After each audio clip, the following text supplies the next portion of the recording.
வெற்றிலை தீப வழிபாட்டு முறை. முருகப்பெருமானின் திருவுருவப் படம் அல்லது விக்கிரகம் இவற்றில் ஏதேனும் ஒன்றினை எடுத்து அதை சுத்தமாக துடைத்து மஞ்சள் குங்கும பொட்டு வைக்க வேண்டும். படத்திற்கு வாசனை நிறைந்த மலரினை வைக்க வேண்டும். இந்த பூஜையை கிழக்கு திசை மற்றும் வடக்கு திசையில் செய்யலாம். காம்புடன் கூடிய 6 வெற்றிலைகளை எடுத்துக்கொள்ள வேண்டும். வெற்றிலைகள் அழுக்காகவோ கிழிந்தோ இருக்கக்கூடாது. வெற்றிலையில் உள்ள காம்புகளை கிள்ளி தனியாக எடுத்துக்கொள்ள வேண்டும். பிறகு வெற்றிலையின் நுனியில் மஞ்சள் குங்குமம் பொட்டு வைக்க வேண்டும். ஒரு தாம்பூலத்தின் மீது 6 வெற்றிலைகளையும் விசிறி வடிவத்தில் பரப்பி வைக்க வேண்டும். பின்னர் ஒரு அகல் விளக்கை எடுத்து அதற்கு மஞ்சள் குங்குமம் பொட்டு வைத்து அதை வெற்றிலையின் நடுவே வைக்க வேண்டும். பிறகு அகல் விளக்கினுள் எடுத்து வைத்த வெற்றிலை காம்புகளை போட்டு நல்லெண்ணெய் அல்லது நெய் ஊற்றி 2 திரி திரித்து போட்டு தீபமேற்ற வேண்டும். இவ்வாறு தீபமேற்றி மனதில் உங்களுக்கு தேவையானவற்றை கேட்டு முருகப்பெருமானை வேண்டிக் கொள்ள வேண்டும்.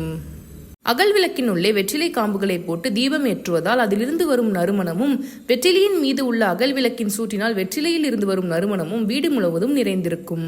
இந்த நறுமணத்தின் மகிமையால் முருகப்பெருமான் மனமகிழ்ந்து உங்களது வேண்டுதலை நிறைவேற்றி கொடுப்பார். இந்த வழிபாட்டினை செவ்வாய்க்கிழமைகளில் செவ்வாய் ஓரையில் செய்ய வேண்டும். அசைவம் தவிர்க்கவும். இந்த வெற்றிலை தீப வழிபாட்டினை 9 வாரங்கள் தொடர்ந்து செய்து வந்தால் நீங்கள் நினைத்த காரியம் நிச்சயம் நிறைவேறும்.